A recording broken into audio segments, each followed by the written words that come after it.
Hello friends, स्वागत है आपका जीके प्रैक्टिस 100 में। फ्रेंड्स, आज के इस वीडियो में हम रेशियो एंड प्रपोर्शन के कुछ मोस्ट इंपॉर्टेंट क्वेश्चन सॉल्व करने वाले हैं, जो कि हमारे इस रेशियो एंड प्रपोर्शन का पार्ट 3 है। पार्ट 1 में हमने देखा था फ्रेंड्स, जब दो या दो से अधिक रेशियो दे रखे होते हैं तो उनका रेशियो कैसे करके निकालते हैं। आप देख सकते हैं प्लेलिस्ट में जाकर, ये लिंक डिस्क्रिप्शन में भी है, देख सकते हैं वो क्वेश्चन। ठीक है, तो आज के इस वीडियो में हम ये क्वेश्चन सॉल्व करने जा रहे हैं। जैसे कि आप स्क्रीन पर देख सकते हैं फ्रेंड्स, एक मिश्र धातु बनाने के लिए 140 ग्राम पीतल को तांबे के साथ मिलाया जाता है, जिसमें पीतल और तांबे का अनुपात 4:3 है। तो मिश्र धातु में तांबे की मात्रा ज्ञात कीजिए। आपको एक बताना फ्रेंड्स, तो इस टाइप के क्वेश्चन आपके हर एग्जाम्स में देखने के लिए मिल जाते हैं।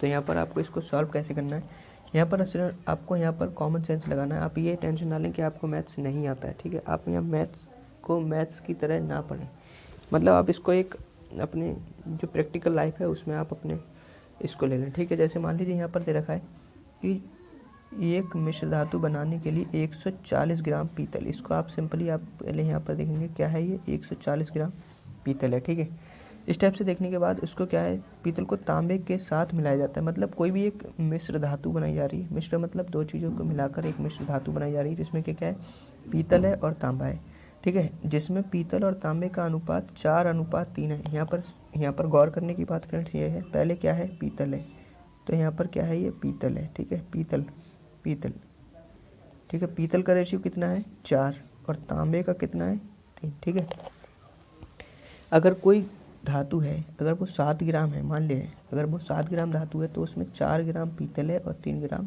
तांबा है। ठीक है, ये बात मान सकते हैं आप। तो यहाँ पर आपको दे रखा है, यहाँ पर पहले ही दे रखा है कि 140 ग्राम पीतल, यहाँ पर पीतल कितना दे रखा है, 140 ग्राम, और ये क्या दे रखा है आपको, उसका अनुपात दे रखा है। ठीक है, तो यहाँ पर आप सिंपली देख सकते हैं कि 140 ग्राम पीतल है, यहाँ कितना पीतल है, 4, तो यहाँ पर आप देख सकते हैं कि 4 की वैल्यू कितनी है, 140। ठीक है, 4 की वैल्यू कितनी है, रेशियो में 4 रेशियो, ठीक है, 4 रेशियो की वैल्यू कितनी है, 140 ग्राम। हमसे पूछा क्या गया है, तांबा। तांबा कितना है, इसमें तांबे का रेशियो है 3, तो हमें 4 की वैल्यू दे रखी है और 3 की वैल्यू पूछी गई है, बस इतना सा हमें इस क्वेश्चन में पूछा गया है। तो यहाँ पर जब 4 की वैल्यू 140 है, तो 1 की वैल्यू कितनी हो जाएगी, आप यहाँ पर सॉल्व कर सकते हैं इसको 4 से ऐसे करके काट कर। ठीक है, तो जो 1 की वैल्यू है वो कितनी आ गई हमारी, यहाँ पर काट सकते हैं सिंपली, आपको 4 3 12, यहाँ 2 बचा, हो गया 20, 4 5 20, यानी 1 की वैल्यू आ गई 35 ग्राम। ठीक है, इस प्रकार से आप इसे देख सकते हैं। अब हमसे पूछा क्या गया, तांबे की मात्रा, यानी तांबा कितना है, यहाँ पर 3 रेशियो में दे रखा है, तो 1 रेशियो की वैल्यू 35, तो तांबा है कितना, यहाँ पर तांबे की मात्रा यहाँ पर कितनी है, 3 रेशियो, तो 3 की वैल्यू कितनी हो जाएगी, जब 1 की वैल्यू 35 है तो 3 की वैल्यू कितनी हो जाएगी, 35 गुणा 3। ठीक, क्योंकि फ्रेंड्स यहाँ पर इधर हमने 3 से मल्टीप्लाई कर दी, 3 एकम 3 हो जाएगा, अब यहाँ पर 3 से मल्टीप्लाई कर देंगे तो 35 गुणा 3 हो जाएगा, यानी कितना आ जाएगा, ये तांबे की मात्रा कितनी आ जाएगी, 35 3 105 ग्राम। ठीक है, तो इस प्रकार से हमारा ये आंसर आ जाता है। तो सिंपली आपको इसको ये नहीं सोचना कि यह फार्मूला क्या है, ये यहाँ पर आपको अपनी एक प्रैक्टिकल लाइफ में इसको अपने प्रैक्टिकल लाइफ मानकर ही आप इसको कैलकुलेट कर सकते हैं। ज़्यादा देर में हो जाएगा फ्रेंड्स, आपको बिल्कुल भी टाइम नहीं लगने वाला इसमें।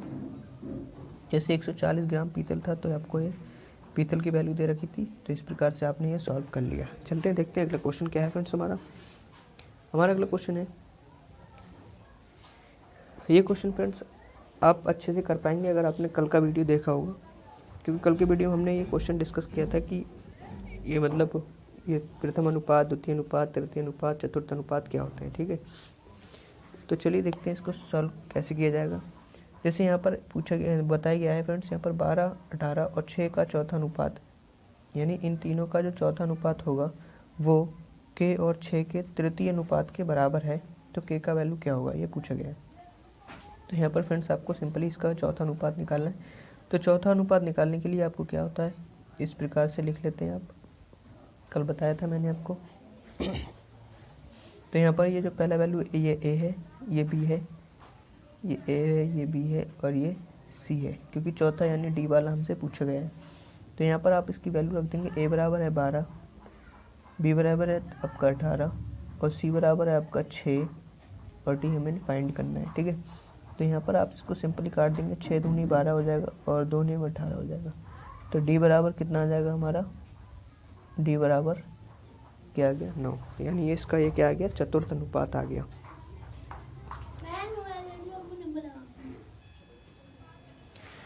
तो सिंपली आप इसका चौथा अनुपात आप निकाल चुके हैं फ्रेंड्स। इसके बाद क्या करेंगे आप यहाँ पर इसका तृतीय अनुपात निकालना है, के और 6 का तृतीय अनुपात क्या होगा।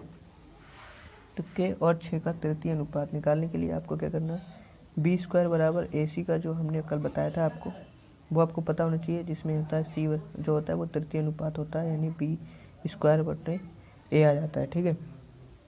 तो ये करने के बाद क्या करेंगे आप यहाँ पर इसकी वैल्यू रख देंगे फ्रेंड्स। यहाँ पर ये जो वैल्यू है ये हमारी है ए की वैल्यू और ये वाली वैल्यू जो है वो हमारी बी की वैल्यू, ठीक है। तो यहाँ पर तृतीय अनुपात यानी सी निकालना है, तो बी बराबर है हमारे 6, यानी 6 गुणा 6 हो जाएगा। और फिर कितना हो जाएगा, ए बराबर क्या है के। और ये जो तृतीय अनुपात है ये फ्रेंड्स यहाँ पर बराबर है, किसके बराबर है, ये कह रहे हैं इसके समान है इसका चौथा अनुपात, यानी चौथा बराबर यानी डी, ये डी के बराबर है यानी 9 के बराबर है, ठीक है। तो यहाँ पर आप देख सकते हैं कि सी की जगह क्या आ जाएगा 9, यानी ये तृतीय अनुपात हम निकाल रहे हैं ये किसके बराबर है, इसके चौथे अनुपात के, और चौथा अनुपात कितना है 9 आया है। तो यहाँ पर आप इसको सॉल्व कर सकते हैं कि 9 सी बराबर कितना हो जाएगा 9, क्यों है, क्योंकि यहाँ पर तृतीय अनुपात बराबर है चतुर्थ अनुपात के, और चतुर्थ अनुपात कितना आया है 9 आया है, इसलिए 9 बराबर हो जाएगा 6 गुणा 6 बटे के। तो आप यहाँ पर के यहाँ 6 गुणा मतलब 36 हो जाएगा, ये 9 इधर आ जाएगा, इसको इधर इंटरचेंज हो जाएगा, ये के इधर आ जाएगा 9 इधर, ठीक है। तो यहाँ पर ये आपका 9 चौक 36 यानी के बराबर 4 आपका जो है वो आ चुका है। तो यहाँ पर आपका option number D right answer है। चलते हैं अगले क्वेश्चन की तरफ फ्रेंड्स। अगला क्वेश्चन है हमारा, यदि P का 2/3 बराबर है Q का 75% और R का 0.6%, तो PQR का रेशियो बताना है आपको, कितना होगा। तो यहाँ पर फ्रेंड्स जो आपका रेशियो होने वाला है वो क्या याद करना है आपको। जैसे यहाँ पर P का मतलब होता है फ्रेंड्स गुणा, ठीक है, का मतलब क्या होता है गुणा, यहाँ पर गुणा 75% को हम 75%, ठीक है, ऐसे करके 75% की जगह 1/100 लगा देते हैं। उसके बाद R और इसको 0.6, ठीक, इस पॉइंट हटाओ और 0 बढ़ाओ, ठीक है। पॉइंट हटाने से एक, क्योंकि एक इधर से देखते हैं फ्रेंड्स, यहाँ पर अगर एक के बाद पॉइंट लगा तो यहाँ पर 1 0 बढ़ जाएगा। उसके बाद क्या करना है सिंपली आपको फ्रेंड्स, मैंने बताया था, पहले इसको सॉल्व कर ले रहे हैं। 25 3 75 और 25 चौके 100 और 2 3 6 और 2 5 10, ठीक है। तो इस प्रकार से आपका जो आएगा वो क्या आ जाएगा, P गुणा 2/3 और Q गुणा 3/4 और R गुणा 3/5, इस टाइप से आप लिख लेंगे। उसके बाद कल मैंने बताया था आपको कि जब बराबर होता है तो बराबर का हम अगर रेशियो में बदलेंगे तो हमें क्या करना होगा, उसका पलट देते हैं बिल्कुल, जैसे P और Q और R, इसको अगर हमें रेशियो में इस बराबर से अगर रेशियो में लेना है तो हम इसको कर देंगे पलट देंगे, यानी 2/3 का क्या हो जाएगा 3/2 और 3/4 का क्या हो जाएगा 4/3 और 5/3, ठीक है, इस टाइप से हो जाएगा ये। उसके बाद इस रेशियो को हमें प्रॉपर रेशियो में बदलना है। प्रॉपर रेशियो में बदलने के लिए क्या करते हैं, हम इसका एलसीएम ले लेते हैं, जो भी है नीचे एलसीएम ले लेंगे। तो कितना एलसीएम आ जाएगा 2, मतलब 6 एलसीएम आ जाएगा इसका, आप निकाल भी सकते हैं एलसीएम, ठीक है। तो एलसीएम निकालेंगे 6 आ जाएगा, तो 6 से यहाँ पर आप मल्टीप्लाई कर देंगे सब में, ऐसे करके ये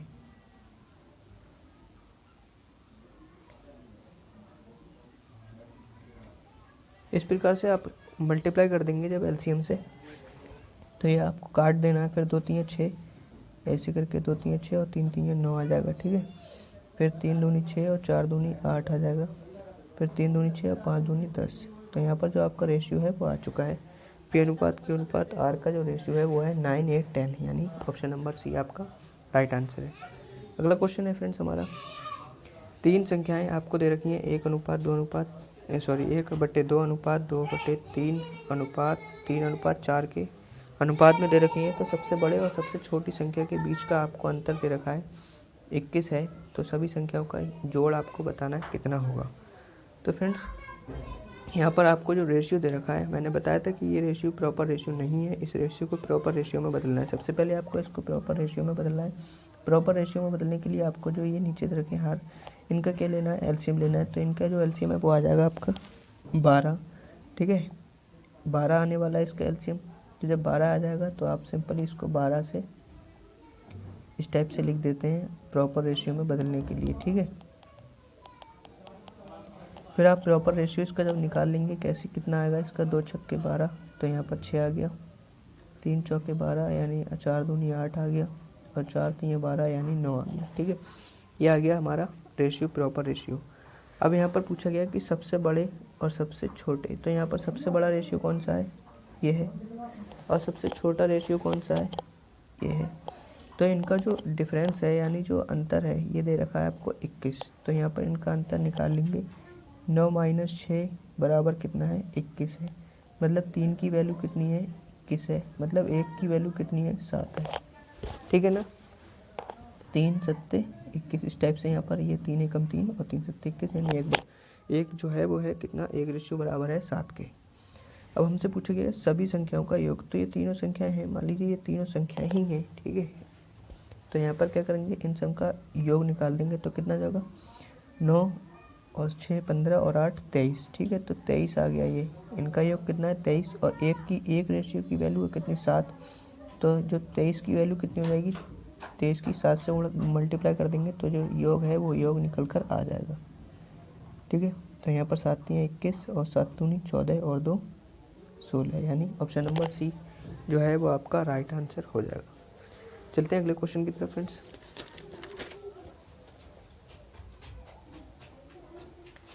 अगला क्वेश्चन है हमारा, यदि m + n अनुपात m - n बराबर है आपका 7:3, तो आपको बताना है m² - n² अनुपात m² + n², ठीक है। इनका आपको रेशियो बताना है। तो सिंपली आपको यहाँ पर क्या दे रखा है, इसकी वैल्यू है ये और इसकी वैल्यू है ये। तो यहाँ पर लिख लेंगे आप m + n बराबर है 7 और m - n बराबर है 3, ठीक है। अब यहाँ से आपको इसको सॉल्व करना है और आपको m और n की वैल्यू निकालनी है। तो सिंपली आप इसको कैसे सॉल्व करते हैं, जब आपको m पहले वाले की वैल्यू निकालनी होती है तब आप क्या करते हैं फ्रेंड्स, यहाँ पर इन दोनों को जोड़कर आधा कर दें। जैसे 7 3 10 और 10 का आधा 5। जब हमें n की वैल्यू निकालनी है तो इन दोनों को घटा के आधा कर दें, मतलब 7 में से 3 के तो 4 4/2 मतलब 2, ठीक है। कैसे करके निकाला हमने फ्रेंड्स, जब हमें पहले वाले की वैल्यू निकालनी है, बड़ा है ये, ठीक है। बड़ा ये कैसे है, क्योंकि यहाँ पर देख रहे हैं इसमें से ये घट रहा है प्लस का रहा है, ठीक है। तो इसलिए ये क्या है, बड़ा है। जब हमें बड़े वाले की वैल्यू निकालना है यानी पहले वाले की वैल्यू निकालना है, तो यहाँ पर आप इन दोनों को जोड़ेंगे और आधा कर देंगे। तो 7 3 10/2 यानी 5 आ जाता है। जब n की वैल्यू निकालनी है तो इन दोनों को घटा देंगे, 7 में से 3 के 4 और 4 का आधा कर देंगे यानी 2, ठीक है। तो इस प्रकार से m और n आ जाएगा। आप सिंपली इसको इसमें रख देंगे और आपका जो आंसर है वो आ जाएगा। तो यहाँ m² - n² बटे m² + n² ये पूछा गया है आपसे। तो m² कितना हो जाएगा, 5 का स्क्वायर 25 हो जाएगा, माइनस n² यानी n की जगह 2 है तो 2 का स्क्वायर कितना हो जाएगा, 4। तो यहाँ पर 25 और +4, ठीक है, क्योंकि यहाँ माइनस सिर्फ माइनस प्लस का अंतर है इसलिए आ जाएगा। तो यहाँ पर आप 21 देख सकते हैं और यहाँ पर आपका ये जो है 29 आ जाएगा। तो इसका जो राइट आंसर होने वाला है आपका ऑप्शन नंबर 1 हो जाएगा, ठीक है। चलते हैं फ्रेंड्स अगले क्वेश्चन की तरफ। अगला क्वेश्चन आपकी स्क्रीन पर है, 8400 रुपये को पी क्यू और आर में क्रमशः इतने रेशियो में अनुपात में विभाजित किए गए, तो आर का हिस्सा बताना है आपको। तो फ्रेंड्स यहाँ पर सिंपली आपको क्या करना है कि ये जो रेशियो दे रखा है ये प्रॉपर रेशियो नहीं है। तो इसको आपको प्रॉपर रेशियो में बदलने के लिए क्या करना है, सिंपली आपको जो भी दे रखा है उसको क्या करना है, उसका एलसीएम लेना है। जैसे इसका एलसीएम कितना आ जाएगा, 3 आ जाएगा। अगर यहाँ पे हम 1 मान लें, ठीक है, तो ये क्या हो जाएगा, 3 आ जाएगा। फिर इसको आप सिंपली प्रॉपर रेशियो में बदल देंगे, कैसे करके, ऐसे करके, इस टाइप से। हम कई बार इसको डिस्कस कर चुके हैं फ्रेंड्स, इसलिए इसमें ज़्यादा टाइम ना लेते हुए डायरेक्ट कर रहे हैं। तो यहाँ पर आप इसको काट देंगे तो ये आ जाएगा 2, ये आ जाएगा 9, ये आ जाएगा 1। तो ये जो प्रॉपर रेशियो है वो ये आ चुका है, ठीक है। अब यहाँ पर टोटल जो रुपए है वो कितना है, तीनों का हिस्सा मिलाकर कितना हो जाएगा, ये 12 हो रहा है। और यहाँ पर तीनों का हिस्सा मिलाकर कितना दे रखा है, 8400। तो यहाँ पर 12 की वैल्यू कितनी है, 8400। यहाँ पर ये हिस्से हैं, ये पी क्यू आर के हिस्से हैं, ठीक है। इन तीनों का हिस्सा जो है वो कितना है, 8400 रुपये है। तो ये हमने टोटल इनको जोड़ दिया, 9 2 11 और 1 12 पर, यानी 12 की वैल्यू कितनी है, 8400 है। तो 1 की वैल्यू कितनी आ जाएगी, 12 7 84 यानी 700, ठीक है। अब हमसे पूछा क्या गया है, आर का हिस्सा, तो ये पी है, ये क्यू है, ये आर है। यहाँ पर देखेंगे पहले पी है तो पहले पी का हिस्सा ये है, क्यू है, ये आर है, ठीक है। तो ये वाला हिस्सा क्या है, आर का, तो आर का हिस्सा 1 है, तो 1 की वैल्यू कितनी आ गई, 700, यानी हमारा आंसर ऑप्शन नंबर ए हो जाएगा, ठीक है। चलते हैं अगले क्वेश्चन की तरफ फ्रेंड्स। अगला क्वेश्चन है हमारा, 3 संख्याओं का अनुपात 7:3:5 है। यदि इनका योग 7200 है तो सबसे बड़ी एवं सबसे छोटी संख्याओं का योग पूछा गया आपसे। मतलब सिंपली आपसे 3 इनका आपको बहुत इजी क्वेश्चन दे रखा है फ्रेंड्स, क्योंकि यहाँ पर क्या है कि रेशियो भी आपको प्रॉपर दे रखा है और आपको योग भी दे रखा है, कितना है 7200। तो आप सिंपल इसको ऐड कर देंगे, 7 3 10 5 15, ठीक है। 15 की वैल्यू दे रखी है आपको 7200, तो 1 की वैल्यू निकाल लेंगे आप। यहाँ पर 15 चौके 60 और यहाँ पर बचा कितना 12, तो 12 15 8 120, यानी 1 की वैल्यू आ गई 480। यहाँ पर आप इसको काट लेंगे, भाग कर देंगे, ठीक है। कैसे करें, 15 चौके 60, यहाँ पर 12 बचा, 12 और 15 8 120, ठीक है। अब यहाँ पर आपसे पूछा क्या गया है, सबसे बड़ी और सबसे छोटी संख्या का योग। तो सबसे बड़ी संख्या यहाँ पर कौन सी है, 7 है, और सबसे छोटी संख्या कौन सी है, 3 है। तो इन दोनों का जोड़ अगर हम करेंगे तो कितना जाएगा, 7 3 10, तो 10 रेशियो की वैल्यू पूछिए, तो यहाँ पर 10 से मल्टीप्लाई कर देंगे, 10 एकम 10, और यहाँ से भी आप 10 से मल्टीप्लाई कर देंगे, तो यहाँ पर आपका कितना जाएगा 4800, ठीक है। तो इस प्रकार से हमारा आंसर हो जाता है ऑप्शन नंबर बी। तो फ्रेंड्स आप ऐसे ही मतलब प्रैक्टिस करते रहें हमारे चैनल से जुड़कर। तो फ्रेंड्स मिलते हैं अगली वीडियो में, जब तक के लिए धन्यवाद।